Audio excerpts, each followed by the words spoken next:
دین کی بات آپ نے کبھی سنی تھی، آپ اپنی عملی زندگی میں اس کا نفاذ نہیں بھی کر سکے، سستی ہو گئی، لیکن آپ نے سنی تھی، آپ کو یاد تھی. اگر آپ وہ کام کرنے لگتے ہیں نا، کبھی وہی بات آپ کے سامنے آتی ہے، وہ کام آپ کے سامنے آتا ہے تو آپ نے اس پر عمل نہیں کیا، لیکن اگر آپ کو پتہ ہو نا تو ایک دفعہ آپ کو یاد ضرور آتا ہے کہ یار یہ میں نے سنا ہوا ہے. وہ ایک دفعہ اندر سے نا حاشیہ خیال سے کچھ چیز دستک دیتی ہے، توجہ ہوتی ہے. اگر ہم نے دیکھو، اگر روزانہ 100 آدمی کسی عالم سے مسئلہ پوچھتا ہے تو ان میں 95-98 لوگ وہ ہوتے ہیں جو طلاق کا مسئلہ پوچھتے ہیں. میں بڑی ذمہ داری سے عرض کرتا ہوں کہ اگر لوگوں کو یہ کنفرم ہو جائے نا طلاق خدا نخواستہ دینی پڑے تو دینی کس طرح سے ہے. اگر انہیں ہم نہ 15-20 دن پہلے شیروانی کا کہنا پڑتا ہے، پھر جا کے شیروانی تیار کرتا ہے درزی، اور 3-4 ماہ پہلے لوگ احتیاطاً بعض لوگ تاریخ بھی تھوڑی پہلے کی بتاتے ہیں کہ ذرا نا فرنیچر والا جلدی فرنیچر دے دے. اتنی کوششیں کی جاتی ہیں، بہت پہلے میرج ہال اچھا دیکھ کے بک کرایا جاتا ہے، ہر چیز طے کی جاتی ہے، اور ہفتوں لوگ مارکیٹوں اور بازاروں میں رہتے ہیں شادی سے قبل. دوستو چلیں 2 گھنٹے کے لیے اپنے بیٹے کو کسی عالم کے پاس لے چلیں، اتنے گھر بچ جائیں گے اجڑنے سے.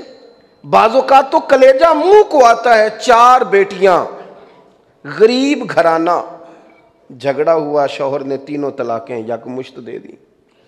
ان بیٹیوں کی طرف دیکھ کے، چھوٹی چھوٹی بچیوں کی طرف رونا آتا ہے.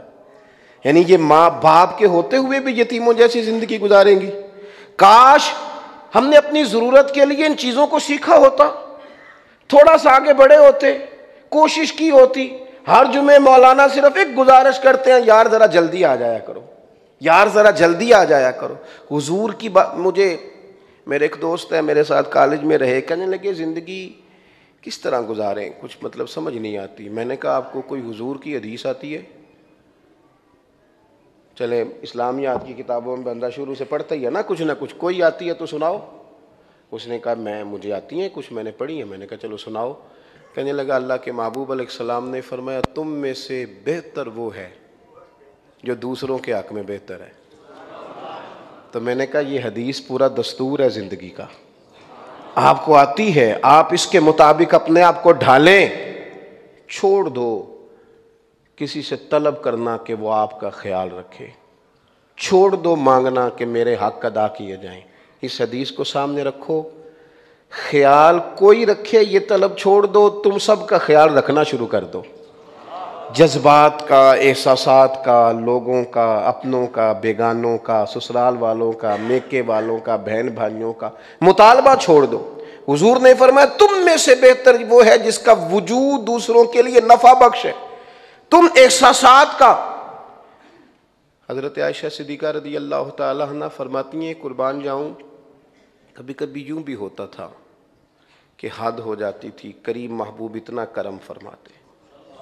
ایک دن حضور فرمانے لگے عائشہ جب تم راضی ہوتی ہو نا مجھ سے تب بھی مجھے پتہ چل جاتا ہے، اور جب تمہارے دل میں کوئی بات ہوتی ہے تو پھر بھی پتہ چل جاتا ہے. سیدہ کہتی ہیں میں نے عرض کی حضور میں اور آپ سے ناراض؟ تو محبوب فرمانے لگے بتاؤں تمہیں.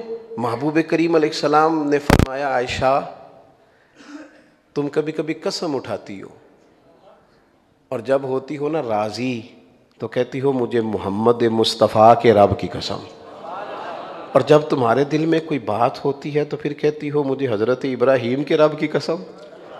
پھر تم جناب ابراہیم علیہ السلام کا نام لیتی ہو. سیدہ عائشہ صدیقہ کہتی ہیں میں کیفیت میں کھو گئی کہ محبوب تو لفظوں سے اندازہ کرتے ہیں کہ کوئی کیا سوچ رہا ہے، کوئی کہاں پہنچ گیا ہے. اتنا احساس ہم نے ساری زندگی مطالبہ کیا ہے. کبھی بہن بھائی میرا حق ادا نہیں کر رہے، کبھی دوست بڑے مجھے اچھے نہیں ملے، کبھی جناب فلاں. چھوڑ دیں بھائی، اس طرح تو انسان کمزور پڑ جاتا ہے. کوئی کیا کر رہا ہے کرتا رہے، اللہ کی بارگاہ میں جواب دہ ہے.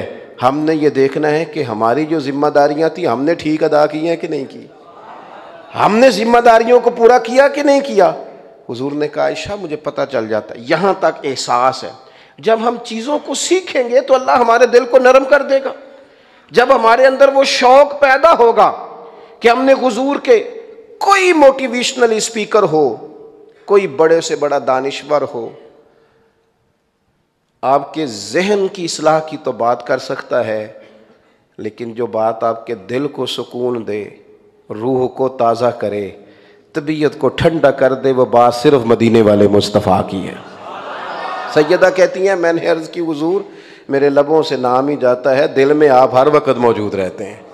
تو دوستو سیکھیں، شوق پیدا کریں۔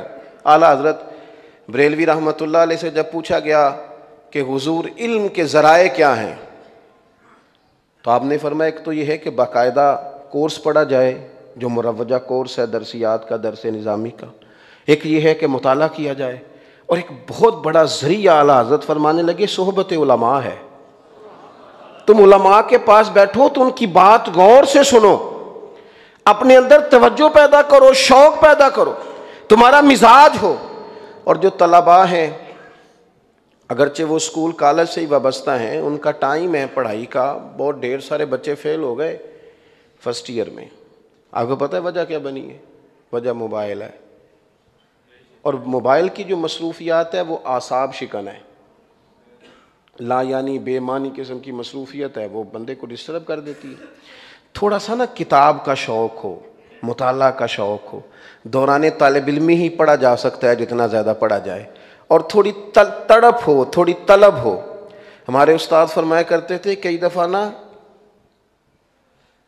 شاگردوں کے سوالات، سامعین کے سوالات، اور سوال سیکھنے کے لیے ہو، امتحان لینے کے لیے نہ ہو۔ ہمارے ہاں زیادہ تر سوالات ہوتے ہیں کہ ذرا نا پہلیاں لوگ یاد کر لیتے ہیں، پہلیاں، پھر کہتے ہیں میرے سوال دا جواب کسے مولوی نو نہیں آیا، حالانکہ کوئی پہلی ہوتی ہے، کوئی علمی بات نہیں ہوتی، شوق ہو۔ فرمایا کرتے تھے طلباء کے سوالات کئی دفعہ بڑا مطالعہ کی طرف لے جاتے ہیں، انسان آگے بڑھتا ہے، طلب ہو نا، جب شوق ہو۔ دیکھو یہاں آپ کے ہاں بڑے محقق عالم موجود ہو نا، لیکن میں چونکہ 4 گھنٹے کا سفر کر کے آیا ہوں اور یہاں رہتا نہیں ہوں، دور سے آیا ہوں، تو ایک ذہن ہوتا ہے کہ یار ایک بندہ دور سے آیا ہے تو ذرا اس کی بات کو سنا جائے، ایک توجہ ہوتی ہے۔ یہاں آپ کہیں چل کے جاتے ہیں نا 2-4 گھنٹے کا سفر کر کے، تو طبیعت ہوتی ہے کہ یار میں اتنا کچھ کر کے آیا ہوں تو مجھے ذرا سیکھنا چاہیے۔ یہ جو شوق ہوتا ہے نا، شوق، طبیعت میں طلب۔ حضرت غوث اعظم رضی اللہ تعالیٰ عنہ کی خدمت میں ایک شخص نے عرض کی حضور میں نے نفلی حج کے لیے جانا ہے، میری تیاری ہے۔ اس کے لہجہ اس طرح کا تھا، بتانے کا انداز اس طرح کا تھا کہ حضرت نے مشورہ دیا، فرمایا 1 سال ٹھہر جا، ذرا ٹھہر جا۔ اگلا سال آیا تو وہ رو پڑا، آنکھوں میں آنسو آ گئے، قافلے جا رہے تھے۔ فرمانے لگے اب تیری طلب ٹھیک ہو گئی ہے، اب تو جائے گا نا تو انشاءاللہ قبولیت والا حج کر کے آئے گا۔ اب تیرا شوق اس طرح کا ہے کہ تیرے سجدے خوبصورت ہوں گے، تیری عبادات وہاں عمدہ ہوں۔ جب شوق ہوتا ہے نا، حضرت شاہ بقی الدین ابن مخلد کہتے ہیں کہ میں اچھے گھر سے تھا، استاد صاحب کے پاس پڑھتا تھا، شوق بڑا تھا، بڑا شوق۔ بعض طلباء ایسے ہوتے ہیں پڑھنے والے، ان میں طلب ہوتی ہے۔ بعض سامعین سننے والے اس طرح کے ہوتے ہیں کہ وہ کہتے ہیں جناب آپ نے جو پچھلی دفعہ کی تھی تقریر میں ساری سنا سکتا ہوں۔ شوق ہوتا ہے، ذوق ہوتا ہے، طلب ہوتی ہے، کشکول سیدھے ہوتے ہیں، اس میں خیرات جلدی جاتی ہے۔ کہتے ہیں میں بڑے شوق سے پڑھتا تھا تو میرے استاد صاحب مجھے کہنے لگے تیرا ظرف بہت بڑا ہے، میرے پاس تو نے پڑھ لیا ہے، اب تو نا بغداد چلا جا امام احمد بن حنبل کی خدمت میں۔ کہتے ہیں میں کشتی پہ سوار ہوا جا رہا تھا، راستے میں طوفان آ گیا، کشتی ٹوٹ گئی، ایک تختہ میرے ہاتھ لگا، جان بڑی مشکل سے بچی، ایک جزیرے پہ جا کے پناہ لی، مہینہ بھر پتے کھا کے گزارا کیا، لیکن میرا سفر کا ارادہ ملتوی نہیں ہوا۔ نہ تینوں لب دیاں آپ گواچے، سانو اپنی خبر نہ کوئی، ساتھوں تے پارے نہیں ککھ گلیاں دے، سانو تے آکھ دے لوگ شدائی، اسا ننگ نموس دا ساڑ کے چولا تے گل پہنے تاج گدائی، سجنا اپنا آپ گوایا ہے تاں یار نے چاتی پائی۔ فرماتے میں طلب نہیں ختم ہوئی، اللہ نے موقع دیا، کشتی ملی، کسی نے دعوت دی، کوئی جہاز جا رہا تھا اس پہ بیٹھا، بغداد پہنچا۔ جب میں بغداد پہنچا تو حالات بدل چکے تھے، امام صاحب کا ادارہ تو بند ہو گیا، بادشاہ مخالف ہو گیا۔ یہ تو سیدنا عبداللہ ابن عمر سے چل رہی ہے نا بات، کہ وقت کے حکمران صرف اس لیے شہید کرا دیتے کہ حکمران میں ہوں اور قوم ساری اس کے پیچھے جا رہی ہے، تو وہاں سے بات چلی آ رہی۔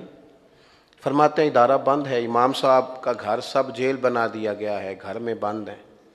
میرا شوق پھر بھی کم نہیں ہوا، کرفیو نافذ ہے۔ میں نے لوگوں سے کہا امام صاحب تک کیسے پہنچا جا سکتا ہے؟ کوئی بندہ ایڈریس بتانے کو تیار نہیں۔ حضرت شاہ صاحب کہتے ہیں میں ایک شخص کی منت کی، میں نے کہا بڑی دور سے آیا ہوں، بڑی دیر سے پہنچا ہوں، بنا زیارت ملاقات لوٹ نہیں سکتا۔ وہ کہنے لگا گلی تک لے جاؤں گا پر انگلی کا اشارہ نہیں کروں گا۔ حالات جو ہوتے ہیں نا، وہ تیری آنکھ ہو یا سنگ ملامت کی چبھن، کون پہنچا ہے میرے درد کی گہرائی تک؟ دور شہرت نے تو یاروں نے کیا یاد بہت، پر ساتھ آیا نہ کوئی کوچے رسوائی تک۔ اور میاں صاحب کہنے لگے ساری عمر ہی آٹا گدا ہے، لکھاں کیتے نہیں پیڑے، پر وقت آیا ہی تے محمد بخشا کوئی نہیں ہو بیٹھا نیڑے۔ حالات سخت ہیں۔ کہنے لگا انگلی کا اشارہ نہیں کروں گا، آنکھ کا کروں گا۔ فرمایا قبول ہے۔ کہتے ہیں انہوں نے نا اس گلی میں لے گئے امام صاحب کی اور اشارہ کر کے کہا کہ وہ گھر ہے۔ اب میں نے پہنچنا کیسے؟ کبھی میں نے سوچا کہ پھل بیچنے والا نہ بن جاؤں، دروازے پہ تو پولیس کھڑی ہے۔ کبھی سوچا جھاڑو دینے والا نہ بن جاؤں، پھر خیال آیا نہیں، میں اس طرح کرتا ہوں بھیک مانگنے والا بن جاتا ہوں۔ سجنا یار منون دی خاطر اساں کی پیش بٹائے۔ فرماتے میں نے نا گلے میں کاسا پہن لیا اور ان کی گلی کے کونے سے مانگنا شروع کیا، 1 دینار 2 دینار۔ امام صاحب کا دروازہ آیا اور میں نے صدا لگائی تو امام صاحب نورانی چہرے کے ساتھ، خوبصورت لہجوں کے ساتھ، جھکی ہوئی نظروں کے ساتھ دروازے پہ آئے۔ اور جیسے ہی امام صاحب نے السلام علیکم کہا، میں نے پڑھ کے ہاتھ چوم لیا۔ امام صاحب دینار دینے لگے تو میں نے کہا حضور یہ والی دولت لینے نہیں آیا، اگر میں روز فقیر بن کے آ جاؤں تو مجھے حضور کی حدیث پڑھا دیا کریں گے۔ فرماتے ہیں میں نے مہینوں اس طرح امام صاحب سے تعلیم حاصل کی، مہینوں۔ حالات بدل گئے، بادشاہ چلا گیا، نیا حکمران آیا تو مدرسہ کھل گیا۔ فرماتے ہیں جب میں پہلے دن داخل ہوا تو امام صاحب اٹھ کے کھڑے ہو گئے، کہنے لگے پڑھایا میں نے بھی ساری زندگی ہے، پر جو تجھے پڑھانے کا مزہ آیا ہے نا، جو سرور اپنے اندر، وہ شوق تو پیدا کریں، وہ مزاج تو لائیں، لیکن طبیعت ہی نہیں ہے۔ ہم دیکھتے ہیں ڈگریاں لینے کا شوق ہے، اسناد جمع کرنے کا شوق ہے، کوئی نہ کوئی نیا سے نیا سابقہ اور لاحقہ لوگ تلاش کرنے کو گھومتے ہیں، لیکن وہ رسوخ جس پر لوگ سفر کرتے تھے، کوئی ایک عنوان چنتے تھے پھر اس پر وہ زندگی لگا دیتے تھے، وہ شوق نہیں۔ ہمیں شوق پیدا کرنا چاہیے، ہمیں جمعے والے دن وقت پر جانا چاہیے، ہمیں محافل میں جو ملتا ہے واپس آ کر ہمیں نوٹ کرنا چاہیے۔ ہمارے پاس اتنا ذخیرہ جمع ہو جائے گا کہ وہ ہمارے لیے اور ہمیں اپنے بچوں کی تربیت کرنے کے لیے کافی ہوگا۔ اور دوسری بات، علم ہمیشہ عمل کے لیے سیکھیں۔ صحیح مسلم میں حدیث ہے، اللہ کے محبوب علیہ السلام نے کہا اے اللہ میں اس علم سے تیری پناہ مانگتا ہوں جو علم تو ہو پر نفع والا نہ ہو، ایسا علم جو نفع نہ دے، اس پر بندہ عمل ہی نہ کر سکے۔ لیکن نا باتیں تو طوطے کو بھی رٹائی جا سکتی۔ علم اس لیے حاصل کریں، اللہ کے حبیب علیہ السلام نے فرمایا جس نے دین کا علم اس لیے پڑھا کہ وہ علماء سے بحث کرے گا یا جاہلوں پہ روب جمائے گا یا اس سے دنیا داری جمع کرے گا، فرمایا ایسے بندے کو تو اللہ جنت کی خوشبو بھی عطا نہیں کرے گا۔ علم سیکھیں پھر اس پر عمل کریں، مزاج ہو عمل کرنے کا، طبیعت ہو، یعنی جو سیکھیں اسے عملی زندگی میں نافذ کرنے کی کوشش کریں۔ ہمارے بہت سارے بزرگ ایسے تھے جن کا عمل دیکھ کر لوگ پوچھتے تھے کہ جناب یہ جو آپ نے کام کیا، تو پھر وہ کتاب کا نام بتاتے تھے۔ پھر وہ حضرت امام جعفر صادق رضی اللہ تعالیٰ عنہ سے کسی نے کہا میں دین کی تبلیغ کرنا چاہتا ہوں، کوئی طریقہ بتائیں۔ آپ کی توجہ ہے میری بات پر؟ میں دین کی. آج کل مبلغ صرف مسجدوں میں نہیں ملتے، محفلوں میں نہیں ملتے، ہر چوک میں مبلغ. جس کی جیب میں سوشل میڈیا ہے وہ بہترین نصیحت، زبردست مبلغ، بحث ہوتی ہے. خدا جانے کہاں کہاں پہنچ گئے لوگ. کہ حضور میں نے تبلیغ کرنی ہے، کوئی طریقہ بتائے. تو امام جعفر صادق فرمانے لگے تبلیغ کرنے کا بہترین طریقہ یہ ہے کہ تو دین پر عمل کرنا شروع کر دے. جو عمل سے خوشبو پھیلتی ہے نا، عمل سے جو آپ عمل کرتے ہیں وہ آپ کا اصل ہوتا ہے. جو آپ عمل کرتے ہیں اس میں آپ کے بچے رنگے جاتے ہیں. قریب والوں کو وہ والا فیض ملتا ہے جو آپ کے عمل سے ضیاء پھوٹتی ہے. عملی زندگی. حضرت امام مالک، موتا امام مالک لکھا، بڑے خوش تھے، بڑے راضی تھے، بڑے خوش تھے.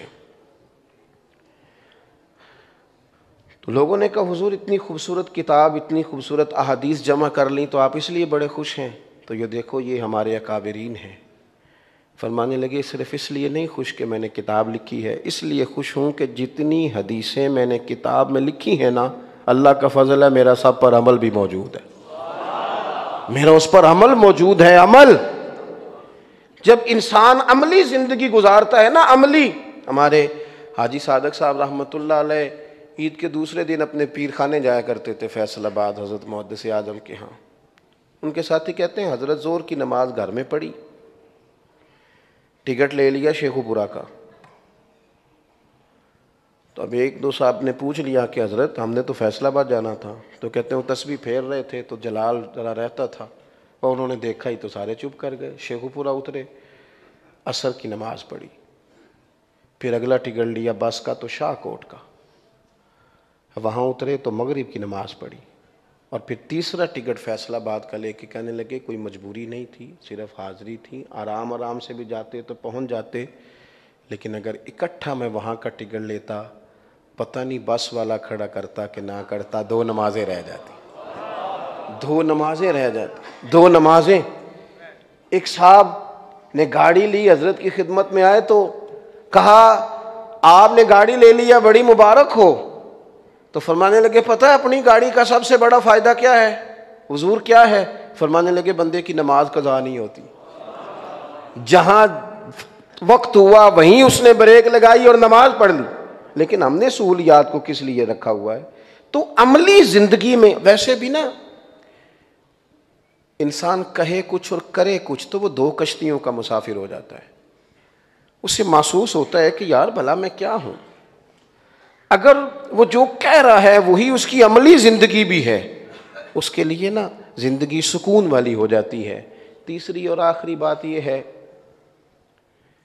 کہ اخلاص اتنا ضروری ہے، مخلص ہونا اتنا ضروری ہے. خاوند سارے خرچے پورے کرے اور ساری چیزیں لا کے دے، اور جب بیوی کہے میکے بھی لے کے جائے، لیکن اگر اسے پتہ چل جائے نا میرے ساتھ مخلص نہیں، تو وہ گھر چل سکتا. خاوند سارا کچھ برداشت کر لیتا ہے، ہوٹل سے بھی روٹی کھا لیتا ہے، کپڑے بھی کہیں سے دھلا لیتا ہے، لیکن خدا نہ خواستہ اسے پتہ چلے کہ معاملہ کوئی اور بھی ہے تو وہ گھر چل سکتا؟ اخلاص نہ ہو تو گھر نہیں چلتا، تو دین پورا کیسے چلے گا؟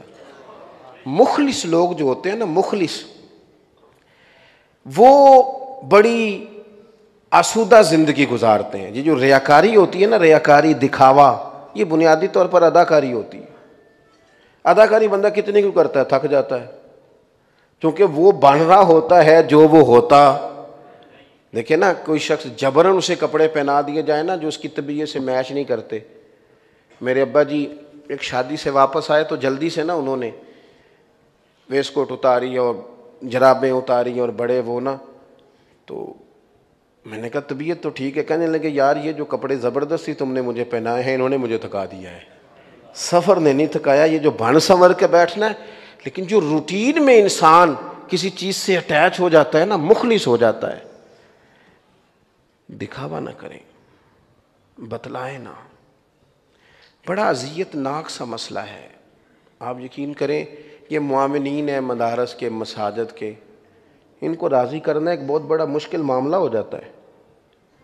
یعنی وہ اتنا خوبصورت کام کرایا، اتنی سونی ٹائلیں لگوائی ہیں اور آخری ٹائل پہ اپنا نام لکھ دیا ہے۔ کیا ضرورت ہے ان چیزوں کی، ان تکلفات کی کیا ضرورت ہے؟ جو صاحب اس سے پہلے اتنا کام کرا گئے وہ ان کا نام کہاں لکھا جائے؟ زندگی میں اخلاص ہو، انسان جو کام کرے وہ اللہ کی رضا کے لیے کرے، وہ رسول کائنات صلی اللہ تعالیٰ علیہ وسلم کی خوشنودی کے لیے کرے، اپنی زندگی میں دکھلاوا چھوڑ دیں۔ اللہ کے حضور حاضر ہونا ہے، اور بندوں کو ویسے بھی راضی نہیں کیا جا سکتا، اس لیے کہ دنیا داروں کی ترجیحات تو روز بدلتی ہیں۔ آپ ایک کوالٹی پیدا کرتے ہیں تو نئی ترجیح آ جاتی ہے۔ ہر آدمی آپ کو اپنے زاویہ نگاہ سے دیکھنا چاہتا ہے اور اپنے نقطہ نظر کے مطابق رکھنا چاہتا ہے۔ مخلص ہو جائیں، مخلص، اخلاص والی زندگی گزاریں۔ حضرت معاذ ابن جبل رضی اللہ تعالیٰ عنہ جا رہے ہیں، حضور نے یمن کا گورنر بنایا، بہت ساری نصیحتیں کریم نے فرمائیں۔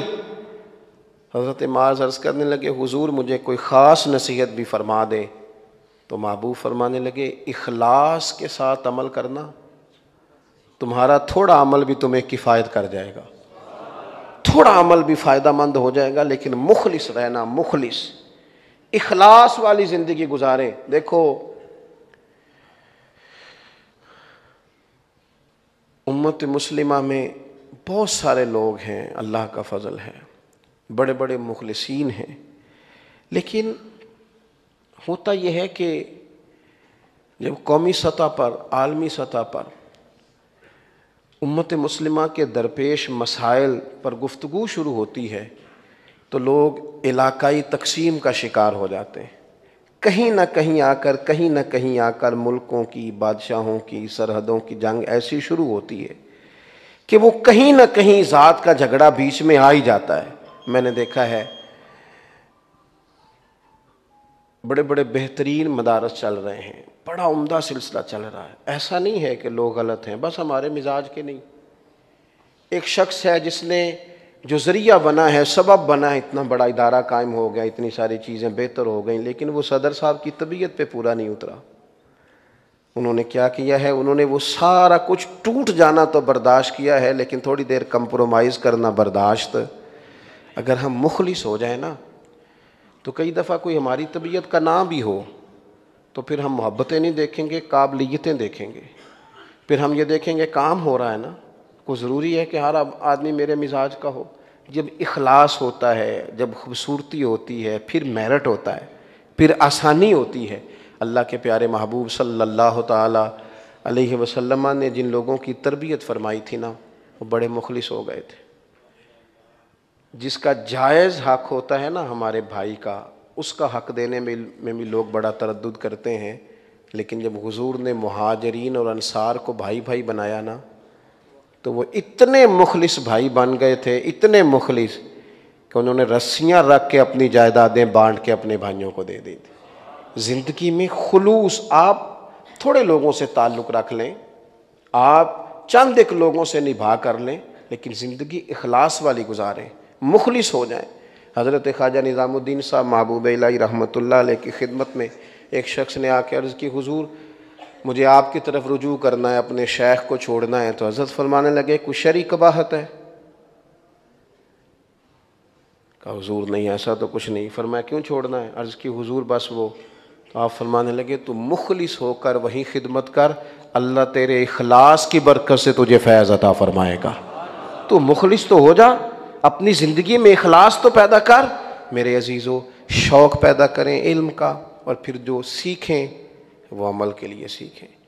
عملی نفاذ، میرا نا چھوٹا بیٹا ہے، اسے نہیں پتہ نماز کیا ہے، لیکن گھر میں یا اس کی والدہ کبھی مصلی بچھاتے ہیں تو وہ خود بخود ساتھ آ کے کھڑا ہو جاتا ہے۔ کئی دفعہ تھوڑی مشکل بھی پیدا کرتا ہے نماز پڑھنے میں، لیکن کھڑا ہوتا ہے۔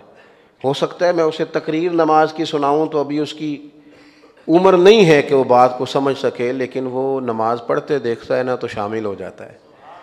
ہمارا جو عمل ہے نا، عمل چلیں مجبوراً ہی کبھی کہا تھا ہم نے اپنے بچے سے، کوئی مجبوری ہوگی تو کہا ہوگا کہ باہر ذرا کہہ دو میں گھر میں نہیں، مان لیا 2 منٹ کے لیے، لیکن پھر ساری زندگی منت کریں گے کہ چل پتر میرے ساتھ تو سچ بولا کر، لیکن بگڑ جائے گی بات۔ اپنے گھر کے اندر ہمیشہ کردار چلتا ہے۔ علم کا شوق پیدا کریں اور جو سیکھیں اس پر عمل کریں۔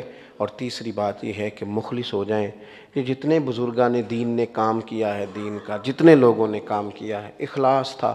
اخلاص بندے کو تھکنے بھی نہیں دیتا، لمبے لمبے سفر کراتا ہے۔ بڑے بڑے آج ہم دیکھتے ہیں نا بزرگوں کی اتنی جلدوں میں کتابیں لوگوں سے پڑھی نہیں جاتی، لیکن مخلص تھے نا۔ دیکھیں نا، ایک یہ ہے کہ مجھے مجبور ہو کے آپ بلاتے تو میں پتہ نہیں کتنی جگہ تھکتا، بڑی کوفت ہوتی، بڑی مشکل سے بیٹھتا، بات بھی کرتا تو شاید ذوق سے نہ کرتا۔ اور ایک یہ ہے کہ میں اپنے شوق سے آؤں، آپ شوق سے آئیں، تو وہ جو تازہ دم بات ہوتی ہے نا وہ بڑا سرور پیدا کرتی ہے۔ کوئی بھی کام جب اس میں اخلاص ہوتا ہے، شوق ہوتا ہے، تو وہ بندے کو تر و تازہ کر دیتا ہے۔ اللہ کے حضور دعا کرتا ہوں مالک کریم حضرت سیدی صاحب علیہ رحمہ کی خدمات کو قبول فرمائے اور اس ادارے کو اللہ شاد و آباد فرمائے۔ آخر دعوانا الحمدللہ۔